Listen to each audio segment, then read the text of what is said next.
चलिए अब बड़ी खबर का रुख करते हैं। जम्मू कश्मीर के झुल्लास से बड़ी खबर मिल रही है। AK-47 के साथ बड़ी मात्रा में विस्फोटक मिले हैं। सर्च ऑपरेशन के दौरान ये कामयाबी मिली है। आपको बताएं, भारतीय सेना ने विस्फोटकों को नष्ट किया है।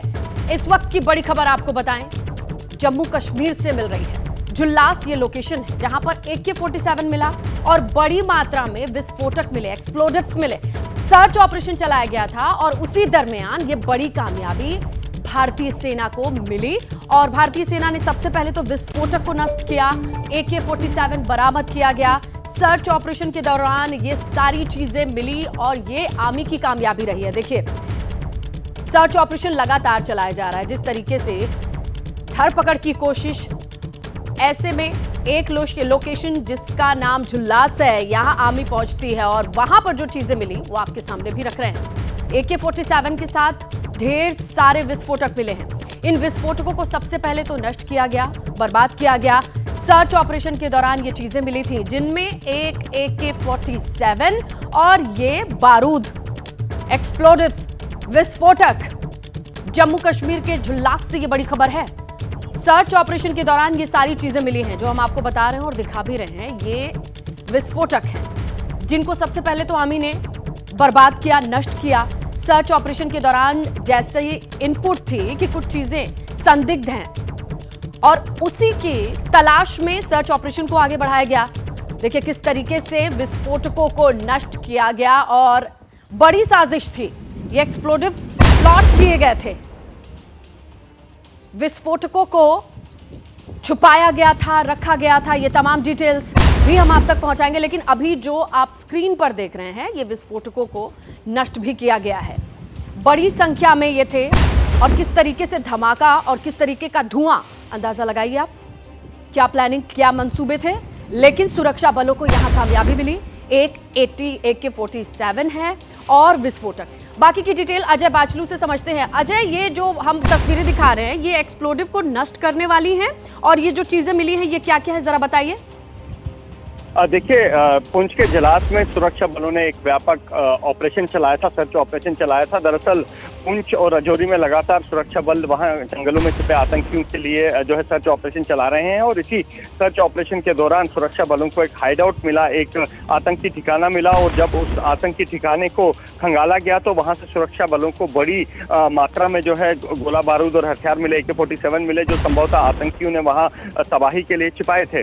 और इसी दौरान सुरक्षा बलों को वहां पर IEDs मिली और सुरक्षा बलों ने तुरंत ही वहां बम डिस्पोजल स्क्वाड को मंगवाया, बम निरोधक दस्ते को मंगवाया और जैसे ही उन विस्फोटकों की जांच की गई तो पहली दृष्टि में ये पता लगा कि ये शायद IED हो सकते हैं, जिन्हें संभवतः सुरक्षा बलों को निशाना बनाने के लिए आतंकियों ने वहां छुपाए थे। और उसके बाद बम डिस्पोजल स्क्वाड ने इन सभी IEDs को नष्ट किया, जिसकी तस्वीरें आप अपने टीवी स्क्रीन पर देख रहे हैं। ABP न्यूज पर हम दिखा रहे हैं। ये वो गोला बारूद है और ये वो हथियार हैं जिन्हें आतंकियों ने तबाही के लिए वहां जंगलों में छिपाया था, जिन्हें सुरक्षा बलों ने न केवल जो है रिकवर किया है, बल्कि वहां पर लगातार जो है सुरक्षा बलों ने इन्हें नष्ट भी कर दिया। बिल्कुल, अजय ये बता रहे हैं कि जिस तरीके से ये IED मिला, ये इसी मंसूबे से यहाँ पर प्लॉट किया गया था कि सुरक्षा बलों को नुकसान पहुंचाया जाए। लेकिन सही इनपुट, सही टाइम पे सर्च ऑपरेशन और सर्च ऑपरेशन में मिली कामयाबी के बाद ये मंसूबों पर पानी फिर गया। लेकिन ऐसे हाइड आउट्स की जानकारी अक्सर आर्मी को मिलती है। फिलहाल ये बड़ी कामयाबी मिली है। शुक्रिया अजय जानकारी के लिए। तो हरियाणा और जम्मू कश्मीर के चुनावी नतीजे 8 अक्टूबर को आएंगे, लेकिन उससे पहले, एग्जैक्ट पोल से पहले, एग्जिट पोल तो सामने आ ही चुका है। ABP न्यूज के महा एग्जिट पोल में जम्मू कश्मीर से कांग्रेस NC गठबंधन के लिए राहत वाली खबर है, तो वहीं बीजेपी को झटका लगता दिखाई दे रहा है। कैसे, समझिए इस बड़ी खबर से। जम्मू कश्मीर पर महा एग्जिट पोल का अनुमान कहता है कि कांग्रेस NC गठबंधन को 47 सीट का अनुमान निकल करके सामने आया है, जबकि जम्मू कश्मीर में बीजेपी को 26 सीट। ये महा एग्जिट पोल से जो कैलकुलेशन है वो आपके सामने रख रहे हैं। महबूबा मुफ्ती की पार्टी PDP को 10 सीट। महा एग्जिट पोल से जो और डेटा वो भी आपके सामने, अन्य के खाते में 7 सीटें जा सकती हैं। तो महा एग्जिट पोल के जो अनुमान है वो आपके सामने रखें। जैसे तमाम दलों का ये दावा है कि हम ही सरकार बनाएंगे, लेकिन उससे पहले जो आंकड़े हैं, जो सर्वे है, वो आपके सामने है।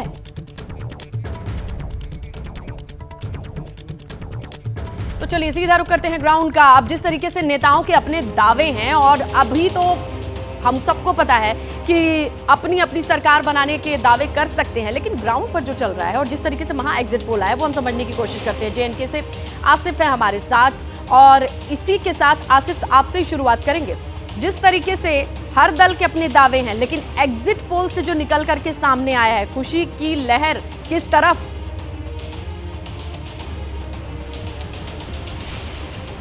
बिल्कुल, देखिए एग्जिट पोल के जो आंकड़े हैं वो कांग्रेस नेशनल कॉन्फ्रेंस गठबंधन को एक बहुमत का आंकड़ा दे रहे हैं। जाहिर सी बात है कि दोनों ही दल इस बात से संतुष्ट हैं और इस फैसले को उस फैसले के साथ जोड़ रहे हैं कि लोग बीजेपी से नाराज हैं और वो कांग्रेस और नेशनल कॉन्फ्रेंस के हक में वोट करेंगे। और जितने भी नेताओं से हमारी बात हुई, चाहे वो कांग्रेस के हैं या नेशनल कॉन्फ्रेंस के हैं, उनका ये कहना है कि जो एग्जिट पोल के आंकड़े हैं वो बिल्कुल वैसे ही बता रहे हैं जैसा हमारा आंकलन है। यानी कहीं ना कहीं वो एग्जिट पोल के आंकड़ों को बिल्कुल सत्य मानकर ही चल रहे हैं कि उनका ये कहना है कि हमारा आंकलन भी कुछ इसी प्रकार है। लेकिन जमीनी हकीकत ये है कि तकरीबन 10 से 12 सीट ऐसी हैं जहां पे कांटे का मुकाबला रहेगा। एग्जिट पोल में भले ही ये सीट एक तरफ जाती हुई दिख रही हो, लेकिन जमीन पे हकीकत ये भी है कि सीट किसी भी गठबंधन की तरफ जा सकती है, खासतौर पर पीडीपी की तरफ जा सकती हैं, या जो निर्दलीय उम्मीदवार हैं, चाहे पीपल्स कॉन्फ्रेंस है, अवामी इत्तेहाद पार्टी है, तो उनकी तरफ भी पाला जा सकता है कुछ 10 से 12 सीट पे, जिससे जो समीकरण है वो बिगड़ भी सकता है। इसीलिए जो अन्य पार्टी जिनका आप जिक्र कर रहे हैं उनका स्टैंड क्लियर नहीं है, वो खुल के नहीं बता रहे हैं कि अगर ऐसी सिचुएशन में वो किसे समर्थन देने वाले हैं। आपकी इस दरमियान बातचीत हुई है कुछ और पीडीपी से और जाहिर सी बात है कोई भी दावत से जाहिर सी बात है कोई भी दल, छोटे दल अपने पत्ते नहीं खोलेंगे और वो वेट करेंगे कि जो नतीजे आए तो उसके बाद ही वो क्या किंग मेकर की स्थिति में आते हैं और उसके बाद निगोशिएट करेंगे। लेकिन जिन भी नेताओं से हमारी बात हुई, चाहे इंजीनियर रशीद से बात हुई या पीपल्स कॉन्फ्रेंस के नेताओं से हमारी बात हुई, तो उनका ये कहना था कि वो दोनों ही दलों से, दोनों ही जो पोल्स हैं यानी इंडिया अलायंस और बीजेपी, दोनों से ही दूरी बनाए रखेंगे। लेकिन पीडीपी ने साफ कर दिया है कि कोई भी सेक्युलर सरकार अगर बनी, यानी इंडिया गठबंधन की अगर सरकार बनी और उनको कुछ सीट कम पड़ेगी, तो वो उनका समर्थन कर सकते हैं। और कांग्रेस के जो राष्ट्रीय प्रभारी भी हैं जीए मीर, उन्होंने कल ही पोल के बाद ही ये बयान दिया कि जम्मू कश्मीर में एक ताकतवर सरकार, कमजोर असेंबली के बावजूद एक ताकतवर सरकार के लिए उसको 2/3 बहुमत चाहिए, जो आंकड़ा 66 पे आता है, और इसके लिए उनको अन्य दलों को अपने साथ मिलाना पड़ेगा। और इसकी कवायद तो नहीं भूलना चाहिए आसिफ की निर्दलियों पे भी दांव बीजेपी ने खेला है। अब उन्हें लेकर के एग्जिट पोल में इतनी क्लैरिटी है क्या?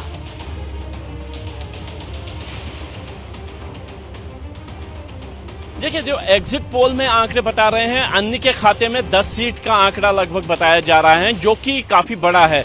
और उसमें अगर देखिए अन्य में बहुत सारे दल आते हैं और कश्मीर घाटी के 3 प्रमुख दल, जिनमें पीपल्स कॉन्फ्रेंस, अवामी इत्तेहाद जो है, और इसके अलावा जमात इस्लामी से जुड़े हुए जो कैंडिडेट्स हैं वो आते हैं। लेकिन जैसा कि कांग्रेस और नेशनल कॉन्फ्रेंस के वरिष्ठ नेताओं से बात हुई, तो उनका जो जोर रहेगा वो सबसे पहले पीडीपी को इस सरकार में शामिल कराने का होगा अगर उनके आंकड़े कम आते हैं।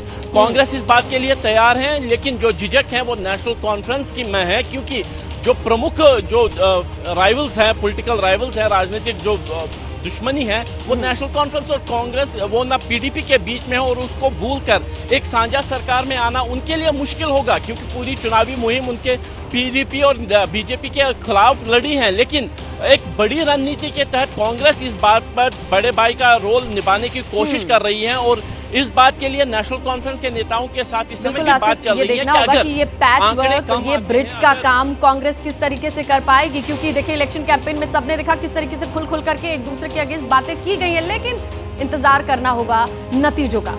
आगे बढ़ते हुए एग्जिट पोल में कश्मीर में कांग्रेस और एनसी गठबंधन के नजर आने की, आगे बढ़ने की जो तस्वीरें नजर आ रही हैं, लेकिन बीजेपी यहाँ कहती है कि नतीजों में जो तस्वीर आएगी वो कुछ इतर होगी, एग्जिट पोल से अलग होगी।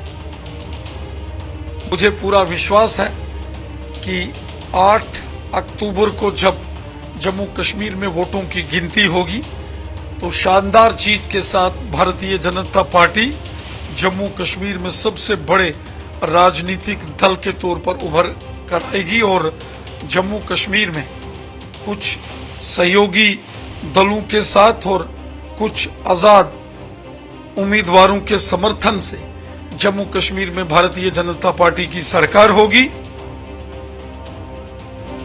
चलिए अब बात कर लेते हैं हरियाणा की। हरियाणा में भी सभी 90 सीटों पर मतदान संपन्न हुआ है। महा एग्जिट पोल के आंकड़े सामने हैं। बीजेपी को यहां झटका लगता हुआ दिखाई दे रहा है और यही बड़ी खबर है। बड़ी खबर यही है कि हरियाणा में कांग्रेस की सरकार, एग्जिट पोल की तरफ से इशारा।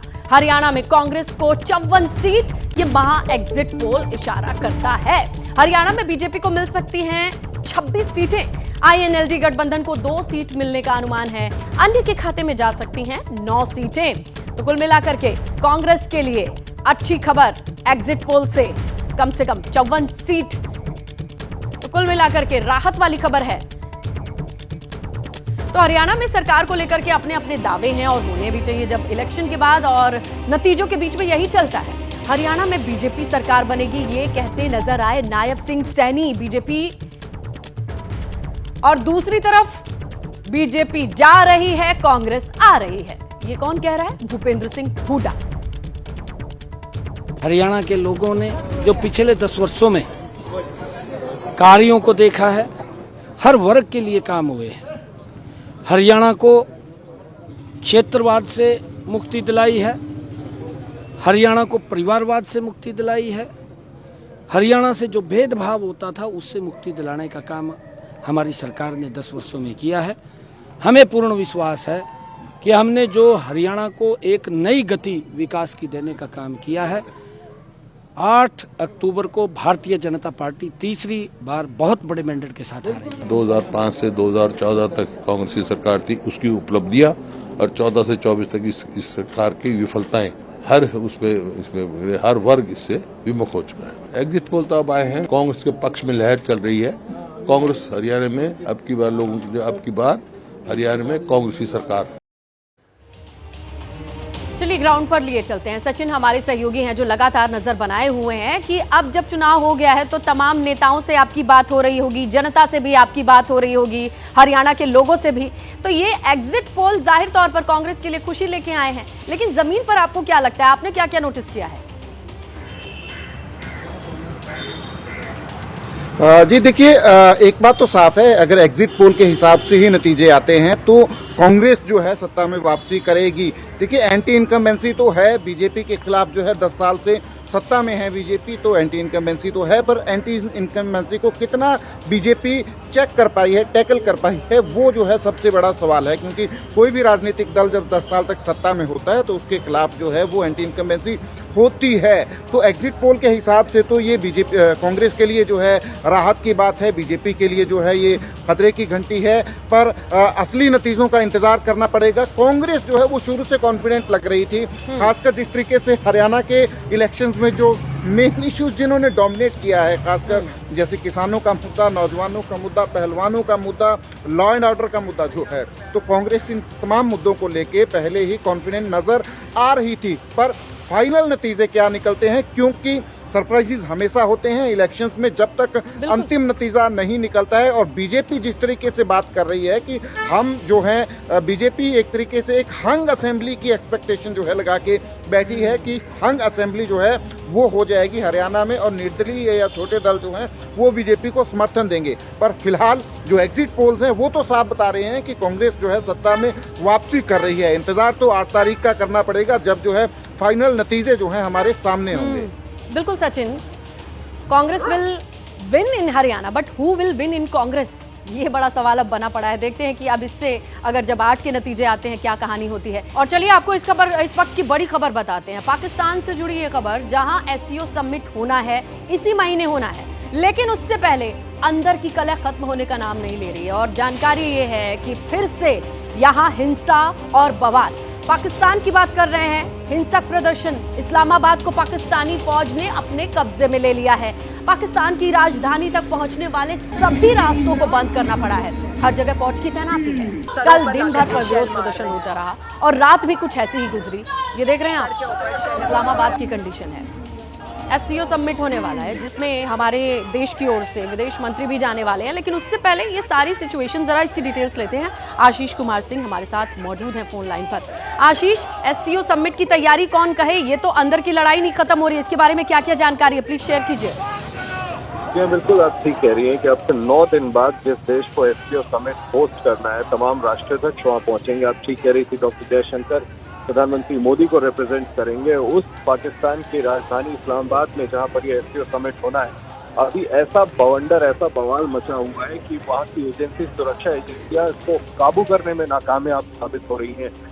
पीटीआई के वर्कर्स हैं जो पूरे देश भर से इमरान खान के आह्वान पर, इमरान खान ने जेल से कॉल ऑन दिया था कि सभी लोग इस्लामाबाद पहुंचे, और इस्लामाबाद के मैं आपको बता दूं ब्लू एरिया में पहुंचने के लिए कहा गया था, संसद भवन के ठीक सामने जहां पर पार्लियामेंट की भी बिल्डिंग है, साथ में प्रधानमंत्री कार्यालय है और साथ में सुप्रीम कोर्ट ऑफ पाकिस्तान भी है। देखिए, ये पूरा मसला जो है वो इमरान खान की रिहाई की मांग का है।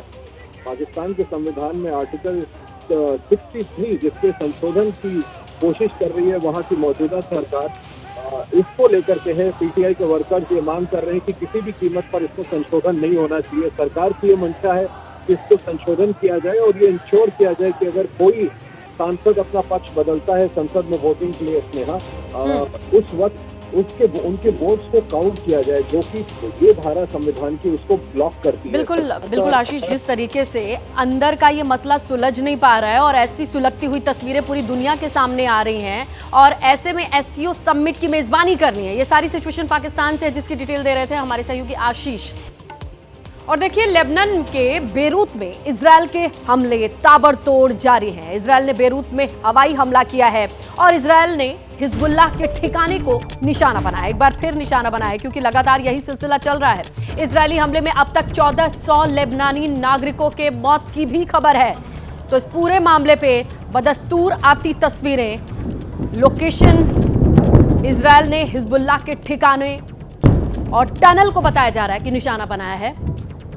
बेरूत में ये हवाई हमला, ताबड़तोड़ हमले के इस सीरीज में एक और हमले की तस्वीर ऐड होती हुई हमारे आपके सामने है। बेरूत का ये सुलगता हुआ जो एरिया आपको दिखाई दे रहा है, बताया जा रहा है कि यहीं पर, इसी जगह पर टनल हिजबुल्लाह का, जिसमें कमांडर के छुपे होने की जानकारी इजरायल के पास पहुंची, उसने टारगेट किया बेरूत में इस एरिया को और यहां एयर स्ट्राइक की गई, जिसके बाद का मंजर रात का वक्त है। आप देखिए, ये पूरा शहर और एक तरफ धमाका, धुएं का गुबार और आग की लपटें।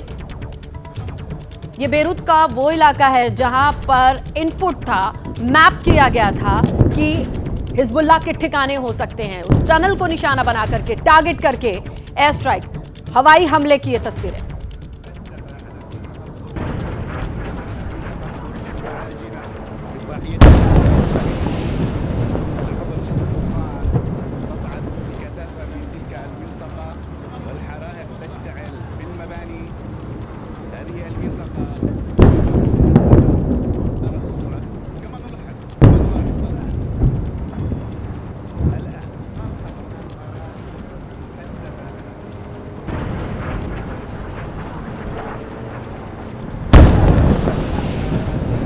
तो देख रहे हैं आप इन तस्वीरों को, धमाके की आवाज आप सुन सकते हैं। 1400 लेबनान के नागरिकों के मौत की खबर बताई जा रही है और इस पूरे हमले में टारगेट जरूर टनल को किया गया, लेकिन उसका पेरिफेरी, उसका डायमीटर, आसपास की चीजें जो बिल्डिंग होती हैं वो भी जद में आती हैं। और इसी दरमियान ये रिपोर्ट किया जा रहा है कि 1400 लेबनान के नागरिकों की अब तक के हमले में जान भी जा चुकी है। लेकिन ये कल रात की तस्वीरें, किस तरीके से बेरूत में एक क्षेत्र को निशाना बनाया गया, और जानकारी यही है कि ये टनल जिसमें हिजबुल्लाह के कमांडर के छिपे होने की जानकारी थी और उससे टारगेट करके किस तरीके से हमला किया गया। आप देख रहे हैं रात के वक्त पूरे शहर में, जहां आपको बिल्डिंग्स की लाइट दिखाई दे रही है एक लोअर ग्राउंड पे, लेकिन अचानक एक हिस्सा, ये धमाका सुना आपने, उसके बाद सब कुछ चिथड़े की तरह उड़ता हुआ आपको नजर आ रहा है। ये बिल्डिंग का मलबा है जिसे टारगेट किया गया और ये ऊंची ऊंची लपटें, और रात के वक्त भी देखिए धुएं का गुबार देखा जा रहा है। अंदाजा लगाइए कि सारी चीजें नस्तनाबूद हो गई इस स्पॉट पे, और ये स्पॉट दूर से आपको दिखाई दे रहा है, लेकिन अच्छा खासा डैमेज पूरे उस एरिया में होता है जहां ये टारगेट किया गया। बेरूत से आई ये तस्वीरें आपके सामने हैं। हवाई हमले में कितने स्ट्रॉन्ग तरीके से टारगेट एक टनल को किया गया था, लेकिन इस मंजर की तस्वीरें देखिए आप, किस तरीके से पूरे शहर में आपको रिहायशी इलाके, रात का वक्त है तो आपको रोशनी दिखाई दे रही है, लेकिन ये आग, ये धुआं बताता है कि कितना मजबूत था ये हमला। इसी से जुड़ी बड़ी खबर, दक्षिणी लेबनान में हिजबुल्लाह की सुरंग मिली है। आईडीएफ ने सुरंग का वीडियो भी जारी किया है। हिजबुल्लाह के लड़ाकों की सुरंग की जानकारी मिली है। तो लगातार जिस तरीके से ट्रेस किया जा रहा है कि हिजबुल्लाह को नेस्तनाबूद करने के लिए उसकी सुरंगों तक पहुंचना बहुत बड़ा चैलेंज है, क्योंकि इसके जाल को बिछाने में वो माहिर हैं, उनकी ट्रेनिंग है। ग्राउंड पर एम्बुश और सुरंगों को बनाने में माहिर हिजबुल्लाह। चैलेंज ये है कि ऐसी ही सुरंगों को ढूंढा जाए। तो आईडीएफ ने भी अपना ये ऑपरेशन जारी रखते हुए फिलहाल एक वीडियो जारी किया है। इसी ऑपरेशन से जो सुरंग मिली है, ये टनल मिली है, और ये टनल ही पावर है हिजबुल्लाह की, क्योंकि यहां पर न सिर्फ वो छुपते हैं बल्कि अपनी लड़ाई के ग्राउंड ऑपरेशन के लिए जरूरी साजो सामान, हर चीज इस टनल में छुपा के रखते हैं। और उस टनल का आप वीडियो देखिए। हिजबुल्लाह की पावर ग्राउंड पर अपने सामान को, अपने हथियार को छुपा के रखने की है, लेकिन आईडीएफ यहां पहुंचा। वहां से वीडियो जो सामने आया उसमें साफ तौर पे आप अंदाजा लगाइए कि किस तरीके से फ्रिज है, फ्रिज में रखा सामान, ये टनल के भीतर का वीडियो है, और उसमें रखी खाने पीने की चीजें। देखिए हिजबुल्लाह के पास जो टनल बनाने की पावर है, उस टनल में वो कितने लंबे टाइम तक जी सकते हैं, ये देखिए। आप इससे अंदाजा लगाइए कि जैसे जैसे इस वीडियो को आगे बढ़ाया गया, आपको जमीन के नीचे टनल के अंदर इजरायली फौज ने वीडियो जारी किया, तब समझ में आएगा। ये देख रहे हैं आप, चेयर दिखाई दे रही है, सामने कॉफी के मग, खाने पीने की चीजें, ये टनल है, और यहां पर वो लंबे वक्त तक जिंदा भी रह सकते हैं। यही हिजबुल्लाह की पावर है। और 250 मीटर लंबी इस सुरंग में उन्होंने अपनी पूरी दुनिया बसा रखी है। इसमें न सिर्फ फ्रिज है, ये देखिए आप, जब आप एंट्री करेंगे, और ये वीडियो के जरिए समझाने की कोशिश की गई है कि इसमें हिजबुल्लाह ने ये आपको ट्रैश कैन, खाने पीने की चीजें, लंबे वक्त से उसमें पड़ा सामान, ये बताने के लिए काफी है। ये देखिए वायरिंग है, लाइट है, और एग्स का ट्रे है। मतलब अच्छी तरीके से वो अपनी पूरी फौज के साथ इसमें जिंदा रह सकते हैं। अपने मंसूबों को कामयाब करने के लिए काफी चीजें वो अपने पास स्टोर करके रखते हैं, इंक्लूडिंग हथियार और बारूद। और देखिए दिल्ली के शहादरा से बड़ी खबर मिल रही है। रामलीला कलाकार की मौत हो गई। राम का रोल निभा रहे थे कलाकार, और उनके मौत की खबर सामने आई है। रामलीला मंचन के दौरान ही उनको सीने में दर्द हुआ, अस्पताल ले जाया गया, लेकिन बताया गया कि वहां पहुंचने से पहले ही सुशील कौशिक, ये कलाकार का नाम था, राम का रोल प्ले कर रहे थे रामलीला पर, उनको प्रॉब्लम हुई, सीने में दर्द की शिकायत हुई, और उनको जब तक हॉस्पिटल ले जाया जाता, उनके मौत की खबर मिल रही है। देखिए आप, प्रॉपर्टी डीलर थे पेशे से, सुशील कौशिक नाम था। रामलीला का मंच के दौरान, मंच पर जब वो अपना रोल प्ले कर रहे थे, राम का रोल उन्हें प्ले करना था, राम का किरदार निभा रहे थे, लेकिन उनको, ये देखते हैं पहले, इस वीडियो को ध्यान से देखते हैं जो सामने आया हमारे।